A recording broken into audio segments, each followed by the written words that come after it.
Stopping potential का और frequency का देखो ग्राफ कैसे आया था। पहले मैं ग्राफ बना देता हूँ, फिर आपसे पूछता हूँ कि ये ग्राफ हमने सही बनाया कि गलत। ये फ्रीक्वेंसी हो गई और यहाँ पर स्टॉपिंग पोटेंशियल हो गया। स्टॉपिंग पोटेंशियल को किससे लिखा था आपने? कैपिटल वी नॉट से। स्टॉपिंग पोटेंशियल को कट ऑफ पोटेंशियल भी कहा जाता है, कट ऑफ पोटेंशियल। तो जब आपने ग्राफ बनाया था तो ग्राफ कुछ इस तरीके का बना था। देखो सही बनाया मैंने, ऐसे ग्राफ बना था।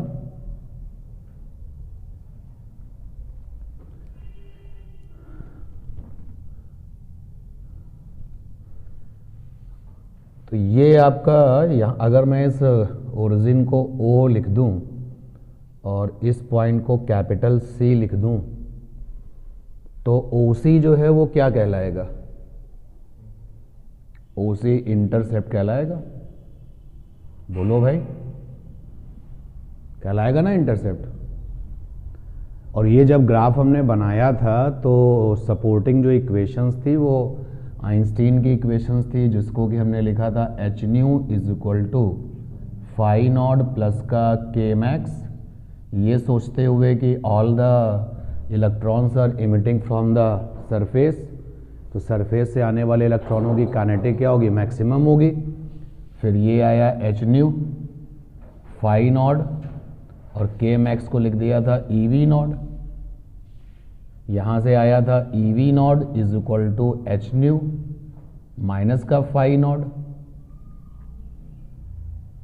फिर वी नॉट की वैल्यू आ गई एच बाई ई, साथ में न्यू और माइनस का फाई नॉट बाई ई।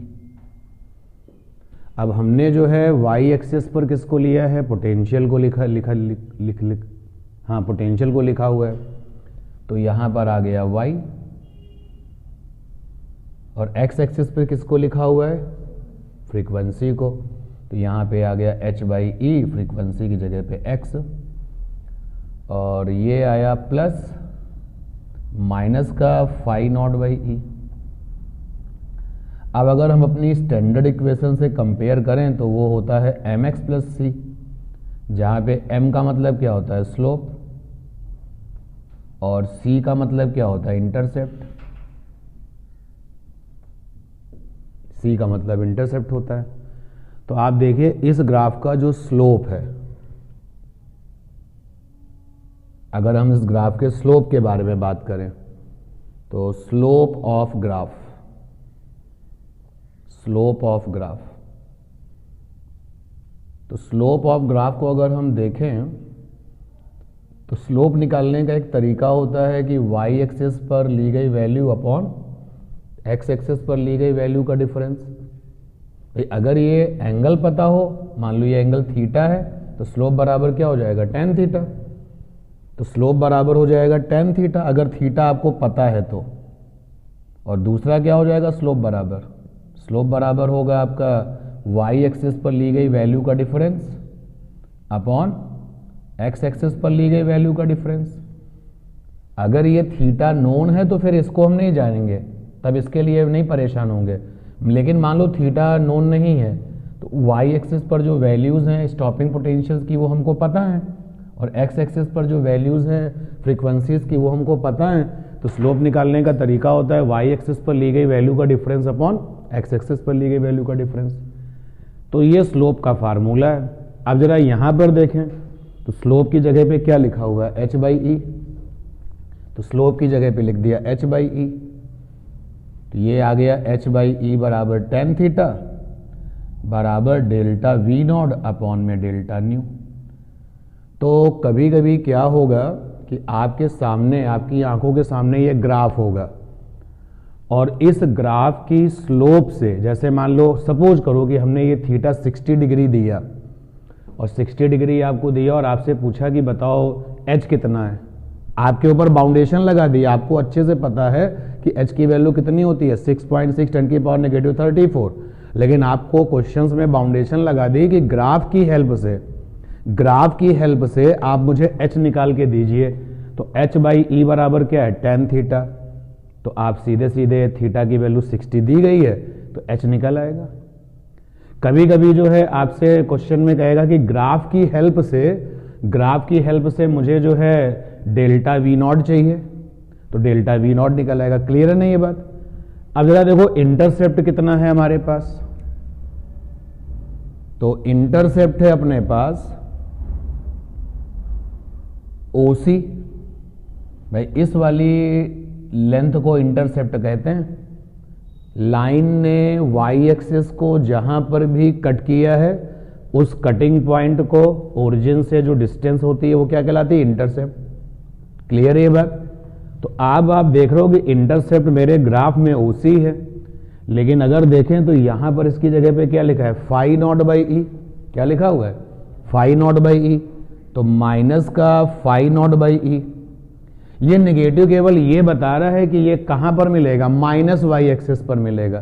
भाई अगर इंटरसेप्ट पॉजिटिव हुआ तो कहां मिलता है, प्लस वाई एक्सिस पर मिलता है, और नेगेटिव हुआ तो कहां मिलता है, नेगेटिव वाई एक्सिस पर मिलता है। तो ये केवल नेगेटिव यही बता रहा है कि इंटरसेप्ट हमेशा जो है जो नेगेटिव दिख रहा है वो नेगेटिव वाई एक्सिस पर मिलेगा। तो मैं इसकी वैल्यू ले रहा हूं भाई, लीजिए मैंने मॉड लगा दिया और ये बराबर हो गया OC। ठीक, तो यहां से आ गया मॉड ऑफ फाई नॉट बराबर क्या, E इंटू OC। तो यहां से मॉड ऑफ फाई नॉट बराबर कितना हो गया, E इंटू, और OC क्या हो गया, इंटरसेप्ट। इसका मतलब ये हो गया कि जिसका इंटरसेप्ट ज्यादा उसका वर्क फंक्शन भी क्या होगा, ज्यादा। यही तो हुआ मतलब। चलो जरा सा एक क्वेश्चन देखो यहां पर। समवन से कि see the graph and compare the work function. ये फ्रीक्वेंसी है और ये स्टॉपिंग पोटेंशियल है। एक ग्राफ ये है, दूसरा ग्राफ ये है, और तीसरा ग्राफ ये है। ये वाला जो ग्राफ है वो मटेरियल A के लिए है, और ये वाला ग्राफ मटेरियल B के लिए है, और ये वाला ग्राफ मटेरियल P के लिए है। ठीक, तो कह रहा है कि see the graph and find maximum work function for given material ABP। कि जो मटेरियल आपको ABP दिखाई दे रहे हैं, आप ये बताइए कि उसमें सबसे ज़्यादा वर्क फंक्शन किसके लिए है। तो आपने देखा अभी कि वर्क फंक्शन बराबर क्या है, E इंटू इंटरसेप्ट। तो E तो यहाँ कांस्टेंट है, तो जिसका इंटरसेप्ट ज़्यादा उसका वर्क फंक्शन ज़्यादा। तो हमने यहाँ पे फंडा लगाया भाई, हमने कहा mod of phi naught proportional है इंटरसेप्ट के, बट भूल मत जाना intercept of V naught frequency graph. आप स्टॉपिंग पोटेंशियल और फ्रीक्वेंसी ग्राफ की बात कर रहे हैं, तो यहां पर आप देखिए P वाले के लिए सबसे बड़ा इंटरसेप्ट है ना, तो वर्क फंक्शन सबसे ज्यादा किसका होगा, P का। तो यहां पर phi naught is maximum, phi naught is maximum for P। ठीक है, क्लियर। तो ये बात आपके सामने जो डिस्कस की गई इसमें कोई दिक्कत तो नहीं है। प्रॉब्लम क्लास में हम थोड़ा सा अपडेट आपको दे रहे हैं कि जो ग्राफ आपने थ्योरी में किया था, अब अगर हम उस ग्राफ को पकड़ करके न्यूमेरिकल की तरफ चलें तो देखो किस तरीके के न्यूमेरिकल बन सकते हैं। ठीक है ना, क्लियर है ये बात। ग्राफ तो और भी हैं, लेकिन हम केवल आपको मेन चीज़ों पर फोकस कराना चाह रहे हैं कि अगर स्टॉपिंग पोटेंशियल और फ्रीक्वेंसी का ग्राफ आपके सामने है और बहुत सारे मटेरियल्स के लिए ये ग्राफ अगर बनाया गया है, तो ग्राफ को देख करके आप उनके वर्क फंक्शन को क्या कर सकते हो, कंपेयर कर सकते हो। ठीक है,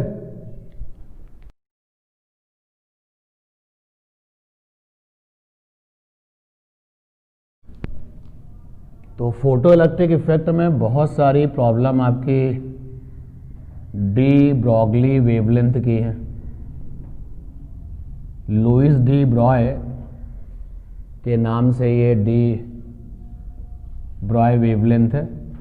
तो जो आपने फोटो इलेक्ट्रिक इफेक्ट में ये वाला फार्मूला किया था ना, P is equal to h by lambda, तो यहां से लेमडा इज इक्वल टू क्या हो गया, H by P.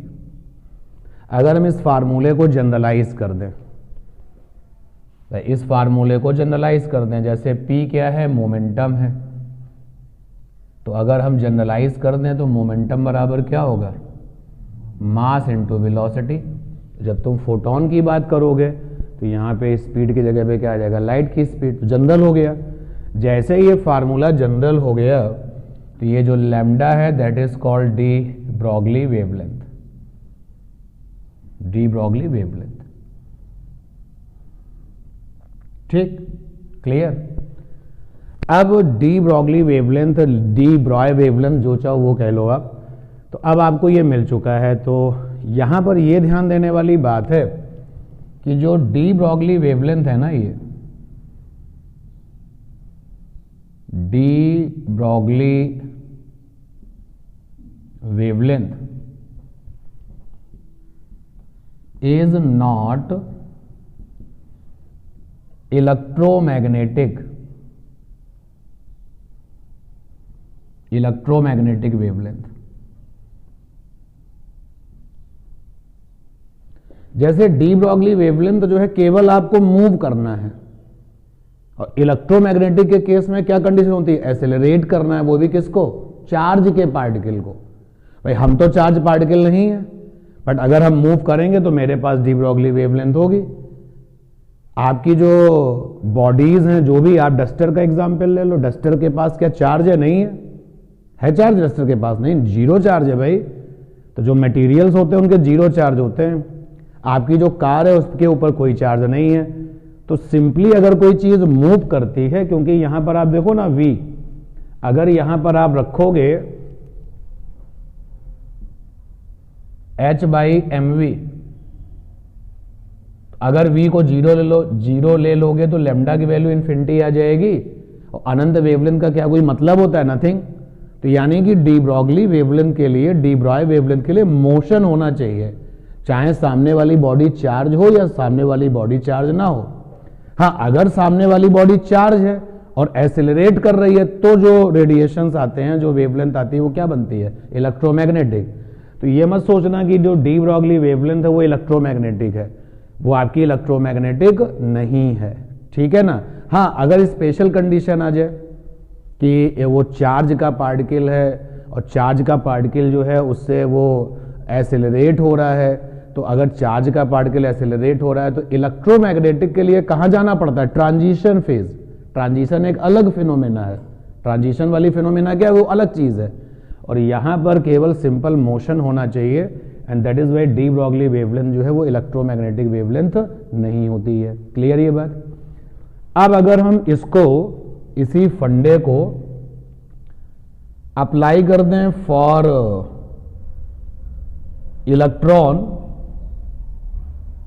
Electron which having potential difference capital V। अगर हम एक इलेक्ट्रॉन से कहें कि हम आपको पोटेंशियल डिफरेंस दे देंगे, तो पोटेंशियल डिफरेंस अगर इलेक्ट्रॉन को दे देंगे तो क्या आ जाएगी, काइनेटिक एनर्जी आ जाएगी, और काइनेटिक एनर्जी आ जाएगी तो मोशन आ जाएगा। अगर हमने कहा भाई इलेक्ट्रॉन हम तुमको जो है पोटेंशियल डिफरेंस दे करके काइनेटिक एनर्जी देते हैं, और जब तुम मोशन करने लगोगे तो तुम्हारे पास में डी ब्रॉय वेवलेंथ होगा, देखो कितनी वैल्यू होगी। तो भैया जैसे तुमने ये लिखा कि for electron which having PD capital V, तो इसका मतलब हो गया means kinetic energy of electron. तो काइनेटिक एनर्जी ऑफ इलेक्ट्रॉन हो गया के ई बराबर क्या, E इंटू कैपिटल V। भाई पोटेंशियल डिफरेंस काम करेगा और वो काम किस में बदल जाएगा, वर्क डन में बदल जाएगा, और वही वर्क डन क्या बनेगी, काइनेटिक एनर्जी। तो इसके लिए अगर हम आपको फिर से रिपीट करें कि कैपिटल V बराबर होता था W बाई चार्ज, तो यहाँ पे W बराबर क्या हो जाएगा, Q इंटू V, और इलेक्ट्रॉन की कहानी में चार्ज को E और ये V, ये आपका आ जाएगा। और काइनेटिक एनर्जी बराबर होता है पी स्क्वायर बाई 2m, नहीं होता है? बोलो भाई, काइनेटिक एनर्जी बराबर होता है half M V square, kinetic energy बराबर होता है P square by 2m। P माने मोमेंटम, एम मीन्स मास। तो यहां से आप देखिए पी की वैल्यू कितनी आ जाएगी, तो पी स्क्वायर आ जाएगा 2MEV। यहां से आप देखिए पी कितना आ जाएगा, तो पी की वैल्यू आ जाएगी अंडर रूट 2MEV। अब लेमडा निकाला h बाई पी, पी की वैल्यू कितनी है, अंडर रूट 2MEV। अब इस रिजल्ट में देखो कुछ चीजें बिल्कुल कंफर्म हैं, जैसे कंफर्म लोगों को एक ब्रैकेट में लिख देते हैं, तो lambda is equal to h upon under root 2ME और यहां पर अंडर रूट v। ठीक है, अब देखिए ये जो है ये पूरी तरीके से कंफर्म वैल्यू है कि नहीं है भाई? h की वैल्यू कितनी है, 6.6 10 की पावर -34 SI में, और m की वैल्यू कितनी है इलेक्ट्रॉन का मास, 9.1 10 की पावर -31 किलोग्राम SI में, और E की वैल्यू कितनी है 1.6 इंटू 10 की पावर -19 कूलाम SI में। तो जब हम इस पूरी की पूरी वैल्यू को रख करके पूरा सॉल्व करेंगे तो निकल के आता है 12.27 और 10 की पावर -10 और अपॉन में आता है अंडर रूट v। तो ये किस में आया, मीटर में। ठीक है, ये मीटर में आ गया। अब 1 एंगस्ट्रॉन्ग बराबर क्या होता है, 10 की पावर -10 मीटर। तो 10 की power -10 metre is equal to 1 angstrom. तो 1 मीटर बराबर कितना हो गया, 10 की पावर 10 एंगस्ट्रॉन्ग। तो अगर हम इसको एंगस्ट्रॉन्ग में बदल दें तो ये आ जाएगा लेमडा बराबर 12.27 10 की पावर -10 इंटू 10 की पावर 10 और अपॉन में क्या आ गया, अंडर रूट v। तो ये अब किस में आ गया, एंगस्ट्रॉन्ग में। तो आगे से जब अगर हमें कोई न्यूमेरिकल दिखे जिसमें हमें इलेक्ट्रॉन्स के बारे में ये बताया जाए कि भाई इसको पोटेंशियल डिफरेंस दे करके इसके अंदर मोशन पैदा किया गया है, और आपसे पूछे कि बताओ डी ब्रॉगली वेवलेंथ क्या होगी, डी ब्रॉय वेवलेंथ क्या होगी, तो आप सीधे रिजल्ट लगाओगे lambda is equal to 12.27 upon under root v। लेकिन जब आप इस फंडे का एप्लीकेशंस करोगे तो उस समय वैल्यू किस में मिलेगी, एंगस्ट्रॉन्ग में मिलेगी। ठीक है ना।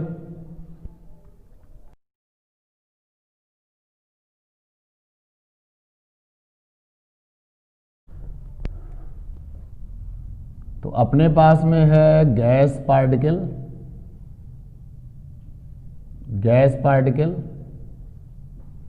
Of mass m at temperature T। तो T टेम्परेचर पर गैस का पार्टिकल है, मुझे इसका डी ब्रॉगली वेवलेंथ चाहिए, क्योंकि डी ब्रॉगली कहता है बस स्पीड अगर आपके पास है तो इस वाले फार्मूले से आप उससे आने वाली लेमडा को वेवलेंथ को निकाल सकते हो। तो डी ब्रॉगली वेवलेंथ चाहिए।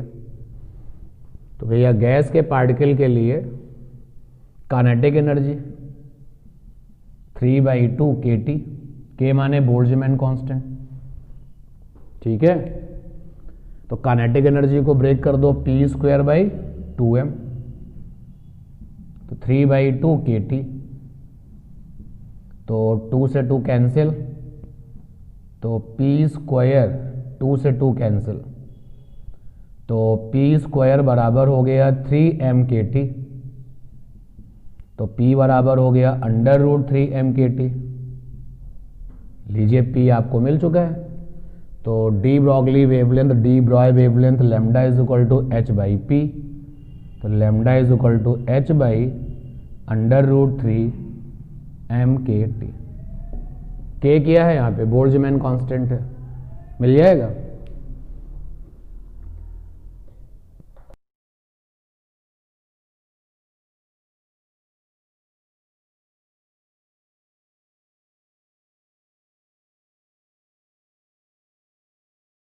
या कि फ्रीक्वेंसी का और वर्क फंक्शन का क्या कनेक्शन है।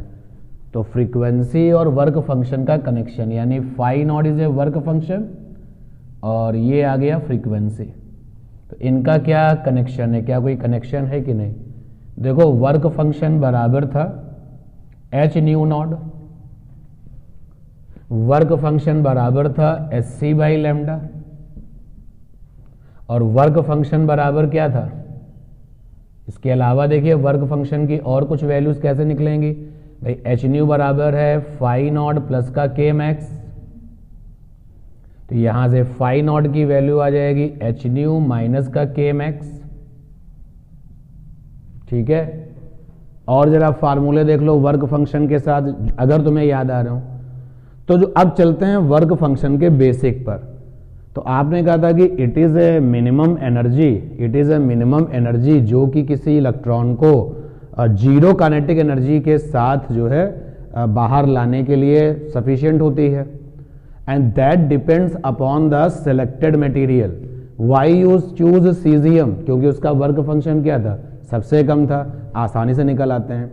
तो वर्क फंक्शन मटेरियल कैरेक्टर है, मटेरियल पे डिपेंड करता है।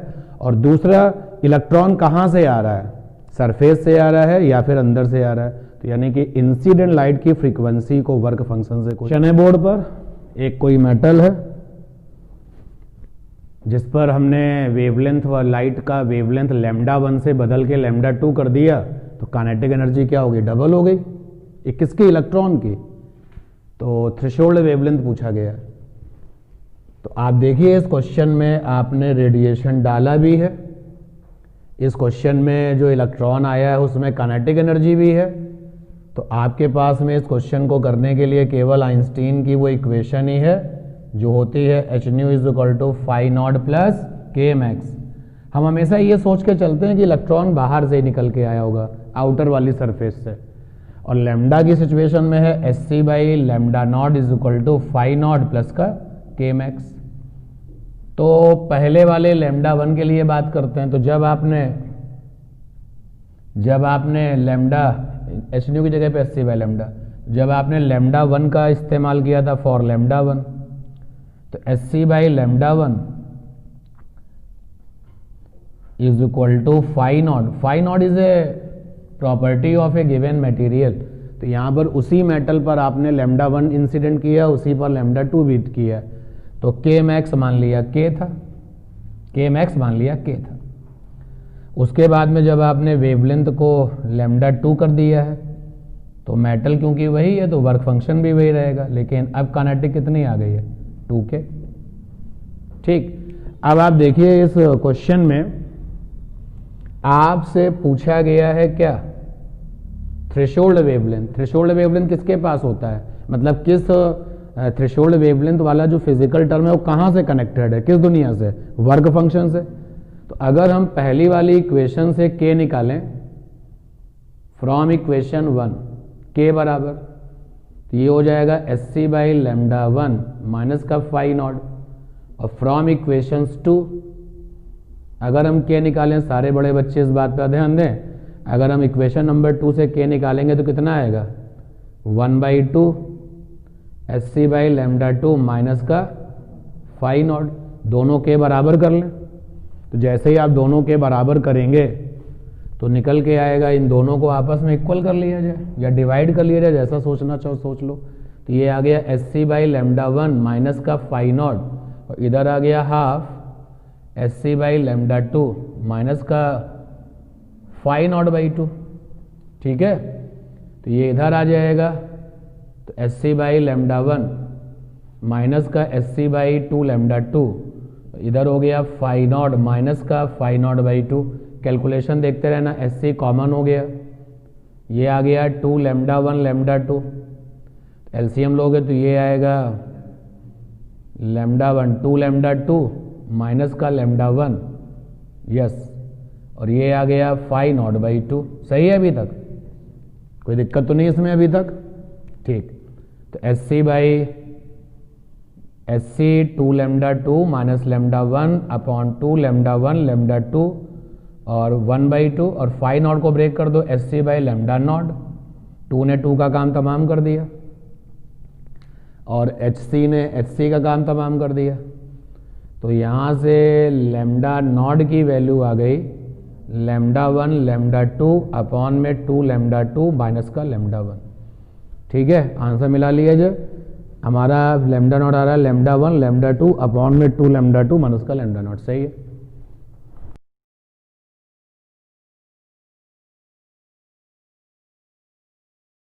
क्वेश्चन क्लियर कर लो भाई, थोड़ा सा केवल लिखने में हमने कंजूसी दिखाई है, तो इस बात को डायग्राम से देख लो। फोटो सेंसिटिव सरफेस है, उस पर आपने एक लाइट डाली है लैम्डा वेवलेंथ की, तो जो इलेक्ट्रॉन निकल के आया उसकी काइनेटिक एनर्जी E के है। E माने एनर्जी, K फॉर काइनेटिक। और फिर अगला क्वेश्चन उसके उसी से आगे कहा गया if kinetic energy of electron is to increase to 2 E के, अगर हम ये चाहते हैं कि इस इलेक्ट्रॉन की काइनेटिक एनर्जी डबल हो जाए तो wavelength of light would have to change to lambda dash. तो हमने जो लाइट डाल रखी थी हमने उस लाइट का वेवलेंथ क्या कर दिया, लैम्डा डैश कर दिया। तो बताइए उस लैम्डा डैश का लैम्डा के साथ क्या कनेक्शन होगा। क्वेश्चन क्लियर है, क्वेश्चन में तो कोई दिक्कत नहीं है। इस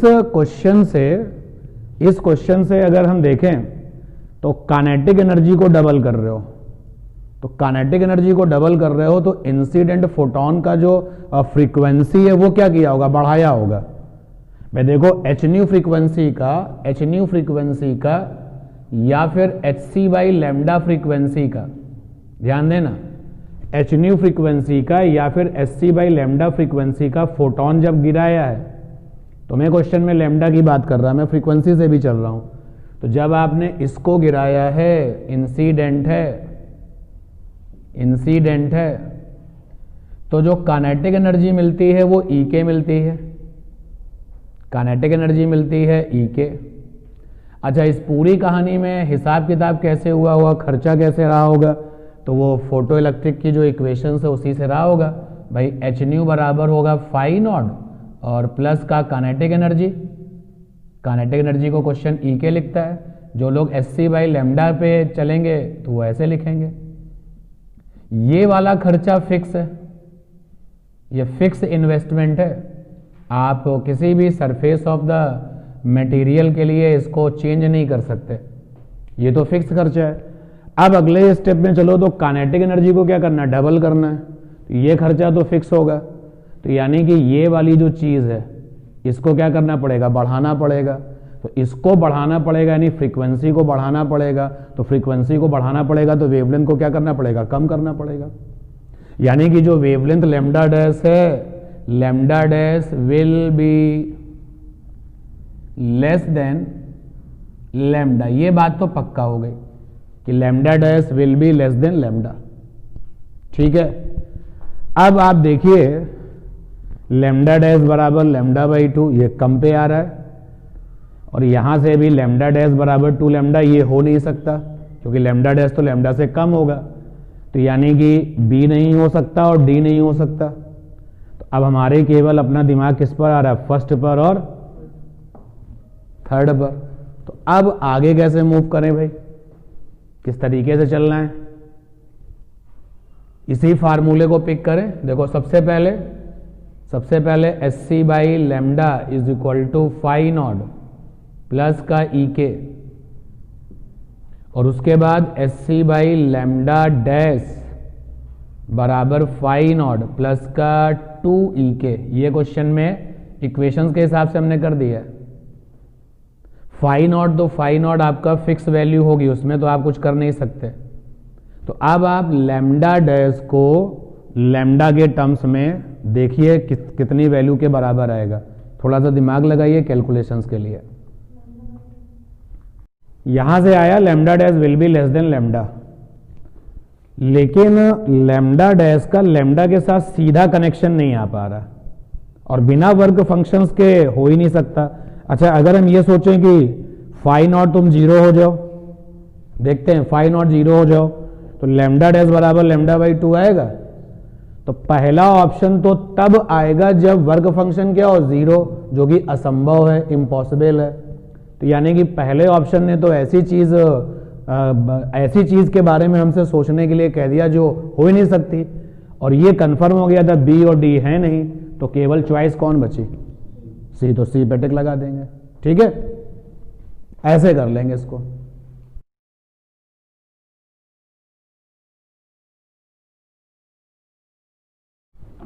तो फॉर ए गिवन मेटल मतलब वर्क फंक्शन फिक्स हो गया, जितना भी होगा पहले उतना ही होगा बाद में।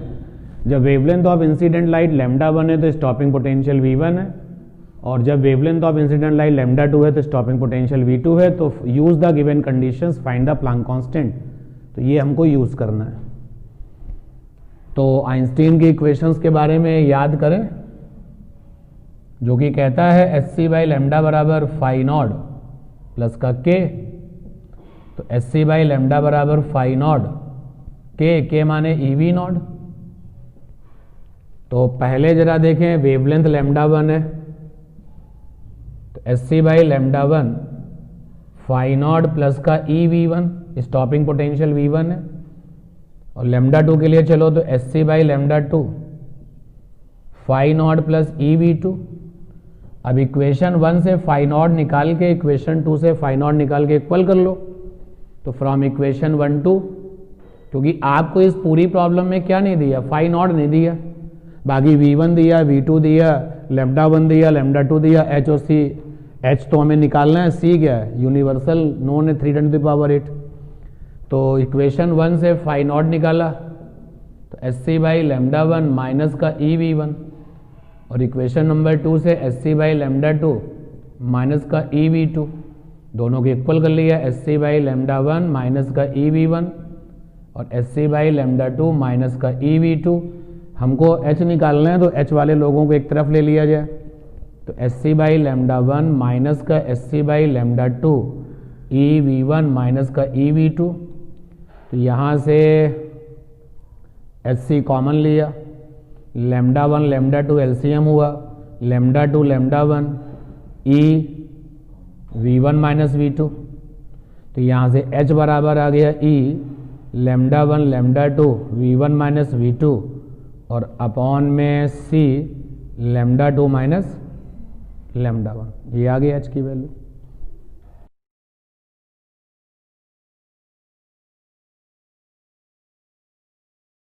Wavelength of a de Broglie wavelength है, डी ब्रॉय वेवलेंथ है। Wavelength of a particle upon wavelength of a electron is equal to this one, and given की particle speed is equal to 3 into electron speed, और mass of particle पूछा है।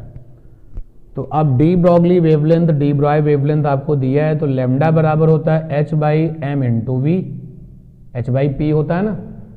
तो यहां से lambda p for particle का h/mPv,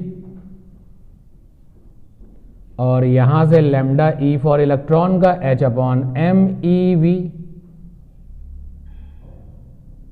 ठीक, दोनों को डिवाइड कर लो,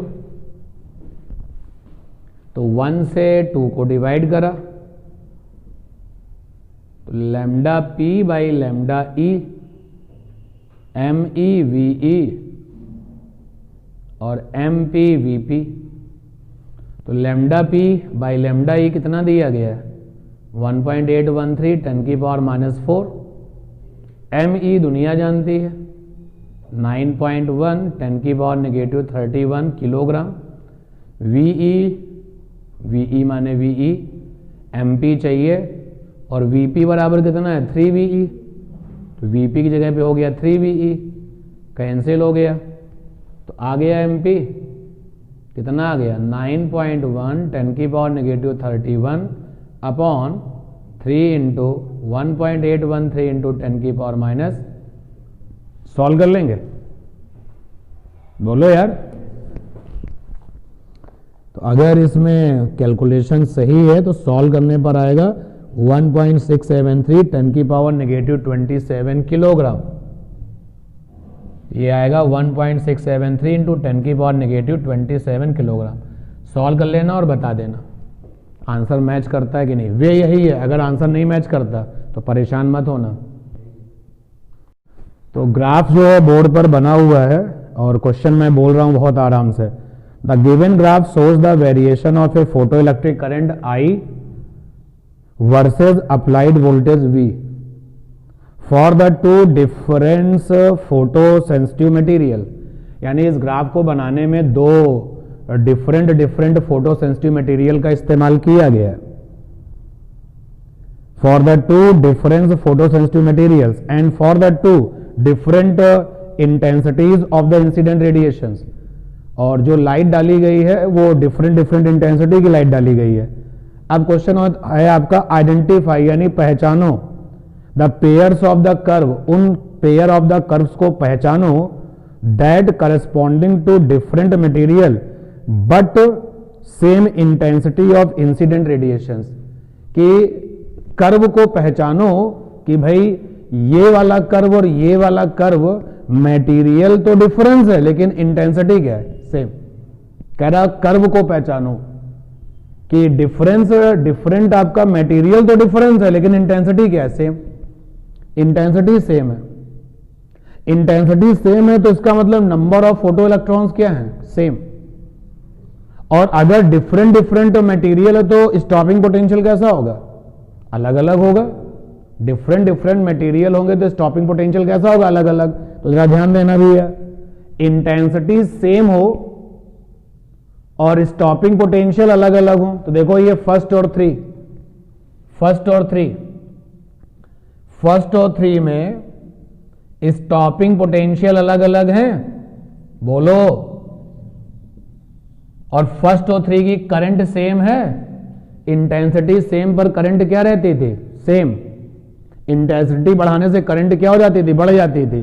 तो देखो फर्स्ट और थ्री स्टॉपिंग पोटेंशियल डिफरेंट मतलब मटेरियल डिफरेंट,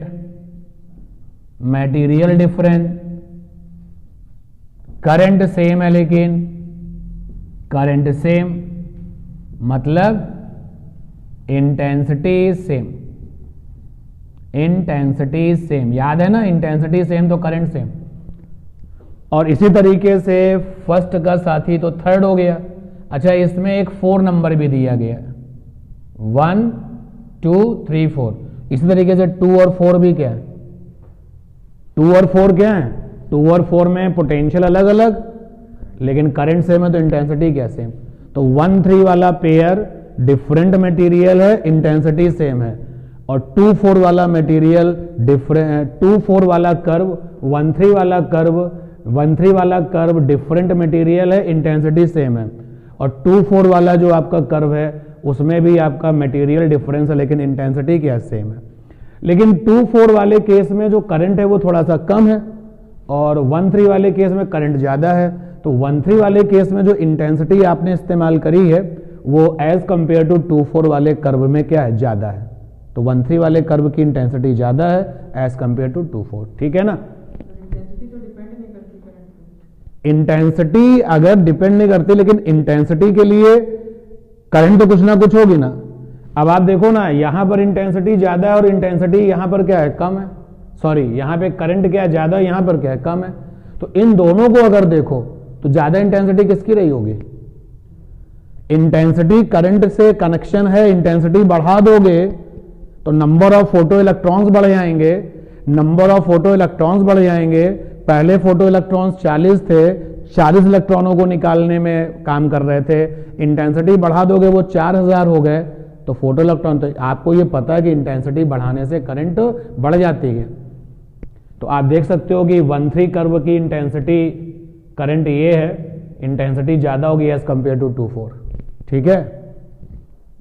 और बता, अब एक क्वेश्चन यहां पर एक्स्ट्रा आ गया कि इनमें से कौन सा मटेरियल है जिसमें एक्सपेरिमेंट करना बहुत बढ़िया रहेगा। तो आप देखो स्टॉपिंग पोटेंशियल इसका ज्यादा है और इसका क्या है, कम है। जिसका स्टॉपिंग पोटेंशियल ज्यादा है मतलब उससे निकलने वाले काइनेटिक एनर्जी यानी उससे निकलने वाले इलेक्ट्रॉनों की जो काइनेटिक एनर्जी है वो बहुत ज्यादा है, ठीक है। स्टॉपिंग पोटेंशियल ज्यादा है तो काइनेटिक एनर्जी ज्यादा, बोलो। और अगर काइनेटिक एनर्जी ज्यादा है तो वर्क फंक्शन कम।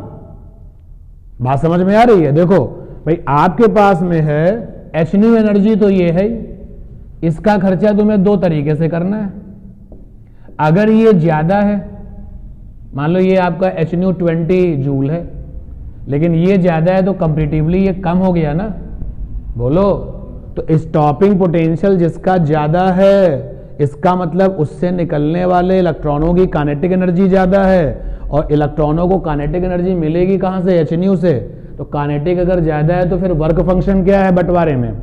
भाई एचन्यू का जब बंटवारा होगा, डिस्ट्रीब्यूशन होगा, तभी तो दोनों को एक वैल्यू मिलती है, और इसको ज्यादा मिलने के लिए इसको क्या होना पड़ेगा? कब? तो यानी कि जिसका वर्क फंक्शन कम है वो अच्छा है। ठीक है, क्वेश्चन बोर्ड पर है complete. Find number, this is the number, find number of photons of wavelength lambda 1 whose total energy is equal to the energy of one photon of wavelength lambda 2। यानी lambda 1 wavelength में कितने photons हैं? Lambda 1 wavelength के कितने photons हैं? मान लेते हैं टोटल फोटॉन्स इसके पास में हैं, टोटल फोटॉन्स मान लिया n है। तो जिसका वेवलेंथ लैम्डा 1 है उसके टोटल फोटॉन्स n है, तो कुल एनर्जी कितनी हो जाएगी? n hc बाई लैम्डा 1, ये उनकी कुल एनर्जी हो जाएगी। टोटल एनर्जी ये हो जाएगी जिसका वेवलेंथ लैम्डा 1 है। तो कह रहा है कि ये जो कुल एनर्जी है वो बराबर है, किसके बराबर है? Is equal to energy of one photon of lambda 2। तो लैम्डा 2 वेवलेंथ का केवल एक ही फोटॉन है, और एक सिंगल फोटॉन की एनर्जी कितनी होगी भाई? सिंगल फोटॉन की एनर्जी होगी hc बाई लैम्डा 2। तो क्वेश्चन कह रहा है कि यहां के n फोटोनों की एनर्जी, लैम्डा 1 के n फोटोनों की कुल एनर्जी वहां के लैम्डा 2 के एक फोटोन की एनर्जी के क्या है? बराबर है। बराबर कर दो, तो इक्वेशन 1 बराबर 2 कर दो, क्वेश्चन कह रहा है। तो n hc बाई लैम्डा 1 बराबर hc बाई लैम्डा 2, hc से hc कैंसिल, n बराबर लैम्डा 1 बाई लैम्डा 2। तो लैम्डा 1 है तुम्हारा 5 इंटू 10 की पावर माइनस का 5 सेंटीमीटर, और लैम्डा 2 है 2 इंटू 10 की पावर माइनस का 12 सेंटीमीटर। तो इधर आप ऊपर सॉल्व करिए इसको नेगेटिव पावर को जाकर के, तो ये कितनी बन जाएगी? 5 इंटू 10 की पावर 12 से 5 7, और अपॉन में 2, एक पावर इंगेज करो 50 अपॉन 2, और 10 की पावर 6, तो ये आ गया 25, और 25 इंटू 10 की पावर 6, तो 1 2 3 4 5 6, तो इतने फोटॉन्स वहां पर हैं। लैम्डा 1 वाले इतने फोटॉन्स हैं, इतने लोग मिल करके उस एक फोटॉन की एनर्जी के बराबर है। क्वेश्चन में आपसे ये भी कहा जा रहा है कि लैम्डा 1 और लैम्डा 2 को देख करके बताओ ये इलेक्ट्रोमैग्नेटिक स्पेक्ट्रम में कहां पर पड़ेंगे। तो भैया electromagnetic spectrum radio, micro, infra, light, ultraviolet, x और गामा। ये रेडियो की वेवलेंथ किलोमीटर में होती है, माइक्रो की मीटर में होती है, लाइट की एंगस्ट्रॉन्ग में होती है, 7000 से 4000। ये जो ऑर्डर हमारा है वो कैसा घटता हुआ है ना, सबसे कम लैम्डा किसका होता है? गामा का। सबसे ज्यादा किसका होता है? रेडियो का। तो देखो वो आपका 5 इंटू 10 की पावर माइनस 5 सेंटीमीटर है, लैम्डा 1 है 5 इंटू 10 की पावर माइनस 5 सेंटीमीटर, तो 5 इंटू 10 की पावर माइनस का 7 मीटर। बोलो, अब मीटर को एंगस्ट्रॉन्ग बनाते हैं, 5 7 एंगस्ट्रॉन्ग में 10 की पावर 10, तो 5000 एंगस्ट्रॉन्ग। तो लाइट के पास जो वेवलेंथ है वो 7000 से क्या है? 4000 है। तो यानी कि ये जो लैम्डा 1 वाला फोटोन है वो किस रेंज में है? लाइट की रेंज, विजिबल रीजन में।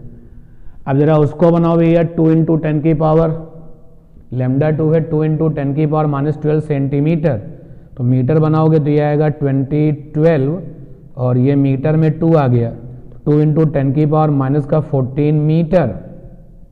मीटर से एंगस्ट्रॉन्ग बनाओ 2 इंटू 10 की पावर माइनस 14 और 10 की पावर 10, तो ये आया तुम्हारा 2 अपॉन 10 की पावर 4। यानी ये एंगस्ट्रॉन्ग बहुत बहुत बहुत छोटा हो रहा है ना, तो यानी कि ये किस तरफ गिरेगा? इस तरफ की तरफ चलेगा। 10 लिया एंगस्ट्रॉन्ग में बदलने के लिए, बोलो। तो 10 की पावर 4 है, तो 10 की पावर 4 का मतलब हो गया 2 अपॉन 1 2 3 4, और ये आगे एंगस्ट्रॉन्ग, तो 4000 एंगस्ट्रॉन्ग से भी ये बहुत कम आ गया। ठीक है, तो ये जो है लाइट की रेंज में तो नहीं होगा, विजिबल में नहीं होगा, इस तरफ होगा। अब इस तरफ ये कहां पर होगा? तो ये याद होना चाहिए। जैसे गामा की वेवलेंथ होती है 0.01 एंगस्ट्रॉम के आसपास, तो वो जब रिजल्ट्स याद होंगे तो आप बता पाओगे। मान लो अगर याद नहीं भी है और थ्योरी का ही क्वेश्चन है तो मैं बता के आऊँगा कि λ1 तो पड़ेगा विजिबल रीजन में और जो λ2 होगा वो किधर, अल्ट्रा एक्स और गामा के रीजन में कहीं पड़ेगा। अब कितना पड़ेगा वो वेवलेंथ याद होना चाहिए, ठीक। इसमें इन्होंने दे रखा है वो जो वेवलेंथ हम लोगों ने निकाली है, विजिबल में तो आपका λ1 है और गामा में जा रहा है, तो ये तो पता ही था कि λ2 इस तरफ चलेगा, और क्योंकि ये बहुत छोटा हो गया है तो बहुत छोटा हो गया है तो गामा की सबसे छोटी वेवलेंथ होती है, तो λ2 कहाँ लाई करेगा, गामा में, ठीक है।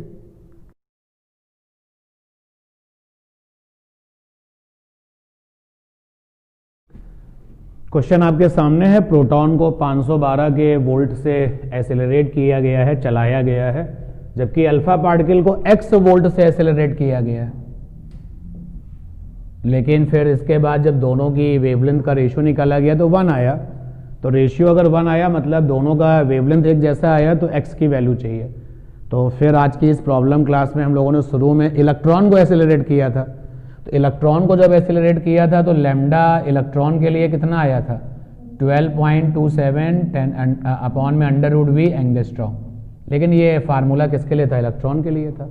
हम प्रोटॉन के पास चलते हैं, लैम्डा बराबर होगा h/p। तो प्रोटॉनों की बात करोगे, फॉर प्रोटॉन्स, प्रोटॉन्स में ताकत कहाँ से आई, काइनेटिक एनर्जी E × v, बोलो। तो यहां लिख दें eV1, लिख सकते हैं ना। प्रोटॉनों के लिए वोल्टेज कितना हो गया, V1, पक्का। तो आप देखो V1 की वैल्यू क्वेश्चन में कितनी दी गई, 512 वोल्ट। तो यहां पे लिखा p²/2m1 eV1, तो ये आ गया p बराबर √2m1 E और V1। ये आ गया प्रोटॉन की कहानी, प्रोटॉन की कहानी का मोमेंटम आ गया। अब चलते हैं अल्फा पार्टिकल के लिए। For alpha particle, alpha particle के लिए काइनेटिक एनर्जी K बराबर, अल्फा पार्टिकल पे चार्ज होता है 2e और वोल्टेज है V2। क्वेश्चन में उस V2 की वैल्यू x वोल्ट है, लेकिन मैं पूरा क्वेश्चन डिटेल में कर रहा हूं। तो K को ब्रेक किया, p²/2m2 2eV2। तो यहां पे P2 की वैल्यू आ गई, p2²/2m2, तो P2 की वैल्यू आ गई √4m2 eV2। क्वेश्चन अकेले हम नहीं कर रहे हैं, आप भी कर रहे हैं, इसलिए बी अलर्ट। अभी तक सारा काम सही है बोर्ड पर, बोलो। दोनों के मोमेंटम आ चुके हैं। क्वेश्चन कहता है कि दोनों की वेवलेंथ का रेशियो 1 है, यानी कि दोनों की वेवलेंथ सेम है। तो लैम्डा प्रोटॉन का बराबर है लैम्डा अल्फा पार्टिकल का, ये दिया गया भाई। तो ये हो गया h/p प्रोटॉन का, p माने मोमेंटम, और ये हो गया h/p अल्फा पार्टिकल का। अब आपका जरा विजन देखें, H प्रोटॉन का मोमेंटम तुमने क्या लिया है, P1, और अल्फा पार्टिकल का मोमेंटम क्या लिया है, P2। तो यहां से P1 बराबर क्या आ गया, P2। अब P1 को लिखो भाई, P1 होगा √2m1 eV1, और P2 कितना होगा, 4m2 eV2, ठीक है। अब जो कैंसिल हो रहा है उसको कैंसिल करो भाई, तो E से E कैंसिल हो गया, और यहाँ पर दोनों तरफ का स्क्वायर कर दो, चीज़ें रूट से बाहर आ जाएंगी। तो यहाँ पर 2m1 माने प्रोटॉन का, मान लेते हैं प्रोटॉन का मास कितना है, m है, E तो ये कट चुका है। V1 माने प्रोटॉन का कितना है, 512, ये 4, और अल्फा पार्टिकल का मास प्रोटॉन के मास का कितना होता है, अल्फा पार्टिकल का मास प्रोटॉन के मास का कितना होता है, 4 गुना होता है ना, पक्का है, पता है नहीं पता है। मैग्नेट में कनेक्शन बताए थे आपको। तो अल्फा पार्टिकल का मास प्रोटॉन के मास का कितना होता है? 4 गुना होता है। नहीं पता ही है? पता है ना? अभी कोई डाउट हो तो बताइए। ठीक, तो यहाँ पे अल्फा पार्टिकल का मास हो गया 4 इंटू एम और V2 कितना है? x। तो ये m से m कैंसिल हो गया, तो x बराबर हो गया 2 इंटू 512 और अपॉन में कितना हो गया? 4 4 जा 16, 2 8 जा, और देखो क्या डिवाइड होगा पूरा, 8 7 जा 56, कितना? सॉल्व करके बताओ कितना आ रहा है? 64। आगे वोल्ट। अब जिसका ये क्वेश्चन है वो अपना आंसर भी बताए और मुझे बताए कि रिजल्ट सही है कि गलत है।